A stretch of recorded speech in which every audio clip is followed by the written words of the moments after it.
नमस्ते दोस्तों, स्वागत है आप सबका फिर से एक नए ब्लॉग में। दोस्तों, मेरे दिन की शुरुआत ना जाने कहाँ से शुरू होती है और कहाँ पर ख़त्म होती है। मेरी ज़िंदगी का पूरी तरह से बाट लगी पड़ी है। भगवान ना जाने कौन सी अग्नि परीक्षा ले रहा है एक सिंगल मॉम की, जहाँ ना तो पैसा है, ना ही कुछ और है, ना ही कोई इंसान है।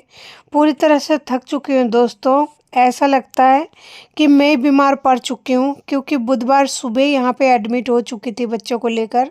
अभी तक छुट्टी नहीं मिला है।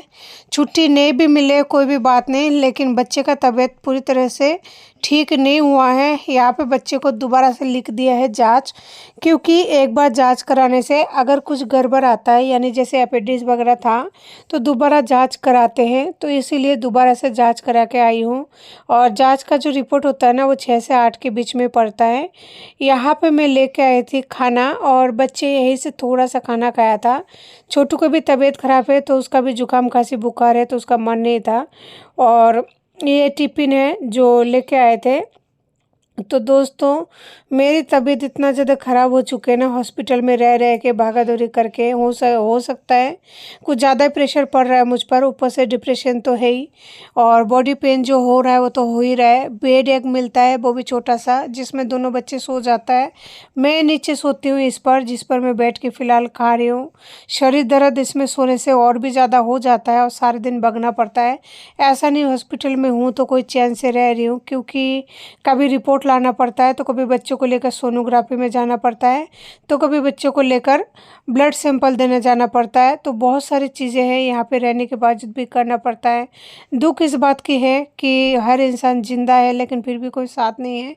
ना ही कोई मुझे सपोर्ट कर रहा है पैसे से, नहीं मेंटल सपोर्ट कर रहा है। आप लोग देख सकते हैं मेरा कौन नहीं है, सब कुछ है, लेकिन फिर भी मेरा कोई नहीं है। मेरे बच्चों की ये दुर्गति देखने के बाद है ना, इस दुनिया में से मन भर जाता है। मन कहता है प्रभु आप मेरे 2 बच्चों के साथ में इस दुनिया से उठाई लो, क्योंकि यहाँ रहने लायक नहीं है। जब बच्चों के साथ में इस तरह की जुल्म होती है, तो सोचिए कि क्या जुल्म मैंने सही होगी। यही सोचकर बस मैं अब तक चले जा रही हूँ कि अगर मैं कुछ कर लूँगी तो मेरे बच्चे अनाथ हो जाएंगे, उनका मेरे बिना कोई भी नहीं है। दोस्तों, बहुत सारी ऐसे बातें हैं जो मुझे इस वक्त बहुत ज़्यादा परेशान कर रहा है। आप लोग मुझे कह रहे हैं कि आप बच्चे के बारे में सोचो, आपके बारे में सोचो, कुछ और मत सोचो। लेकिन मुझे ऐसा लगता है ना, मैं इस वक्त आत्मा से हाथ धो रही हूँ। मेरा आत्मा है ना मुंह में आ चुका है, ऐसा लगता है कब निकले कब निकले। थक चुकी हूँ दोस्तों। एक सिंगल हूँ, ऊपर से बच्चा 12 महीने बीमार रहता है। मैं कैसे तो जॉब करूँगी, कैसे तो क्या करूँगी, नहीं समझ में आता है। बहुत ज़्यादा तड़प रही हूँ, बस ऐसा लगता है कि प्राण निकले, लेकिन निकल नहीं रही है। बच्चों की तबीयत खराब को देखने के बाद है ना, इस दुनिया से मन तो भर ही जाता है। खास करके तब जब अपने इस तरीके से मुझे कुचल दिया है। खाना वगैरह खिला के छोटू को मैं यहाँ पे लेके आई थी थोड़ा सा बाहर, क्योंकि वो अंदर बहुत ज़्यादा परेशान हो रहा था। सोनू वहाँ पे सोया हुआ है, और अगर ड्रिप वगैरह लगेगा तो बाद में लगा लूँगी। देखिए धूप तो निकली है, लेकिन मुझे लग रही है बहुत ज़्यादा ठंड, क्योंकि फीवर आ चुका है मुझे, और लूज़ मोशन भी हो रही है, खाने का मन नहीं कर रहा है। ऐसा लग रहा है उल्टी हो, लेकिन उल्टी भी नहीं हो रहा है। तो समझ नहीं आ रहा है कि क्या करूं क्या नहीं करूं। ऐसा लगता है कि मैं भी बीमार पड़ जाऊंगी, क्योंकि बहुत ज़्यादा तकलीफ़ों से गुजर रही हूँ। और ऐसी हालातों में कोई मेंटली सपोर्ट का होना बहुत ज़्यादा ज़रूरी होता है, लेकिन मेरा कोई भी नहीं है। फिर सोचती हूँ दुनिया में और भी औरतें हैं जिनको भी मतलब मेरी तरह भगवान ने दुख दिया है, वो भी जी रहे। बस बच्चों के मुख की तरफ देखती हूँ, बहुत कुछ सोचती हूँ, और क्या कर सकती हूँ मैं, कुछ नहीं कर सकती। ना ही मुझे थाने की तरफ से कोई मदद मिला, ना ही कोर्ट कचहरी की तरफ से कोई मदद मिला, ना ही जो काउंसलिंग हुआ था वहाँ से कोई मदद मिला। कहीं से भी मुझे कोई मदद नहीं मिला। कुछ लोगों ने मुझे बोला है कि आप मायका जो स्वीट होम्स है उसके मदद लीजिए, तो वहाँ पे भी कोई मदद नहीं मिलता है। कोई भी चीज़ दूर से देखने में जितना ज़्यादा आसान लगता है ना, जो इंसान पास से करीब जाते हैं ना, वो उनको पता है कि इतना आसान नहीं है। ये देख रहे हैं प्याली में, ये बच्चे की दवाई है, 1 कटोरी देना पड़ता है उसको भर के। तो मैं उसे 2 बार में देती हूँ। बच्चा लेना नहीं चाहता, लेकिन फिर भी उसे ज़बरदस्ती देती हूँ। तो हो सकता है सोनू को कल छुट्टी मिल जाए, क्योंकि तबीयत तो ख़राब है, लेकिन डॉक्टर ने बोला है आप उसे हफ्ते में ला के चेकअप कराते लेना। तो इसी तरीके से बच्चों को पाल रही हूँ। दोस्तों, मेरे घर में मुझे पता है अनाज का क्या हाल है। बच्चे का पढ़ाई का पूरी तरह से बाट लगी पड़ी है। बस जी रही हूँ बच्चों के मुँह की तरफ देके। लेकिन मेरी भी तबीयत बहुत ज़्यादा ख़राब हो चुकी है। आप लोग समझ सकते हैं, एक बच्चे के पीछे लोग कम से कम पति-पत्नी होता है, उनके फैमिली होता है। यहाँ पे दोनों बच्चों को लेकर मैं अकेली 8-10 दिन हो चुका है। फिर भी मैं हॉस्पिटल में रह ही रही हूँ, कर ही रही हूँ।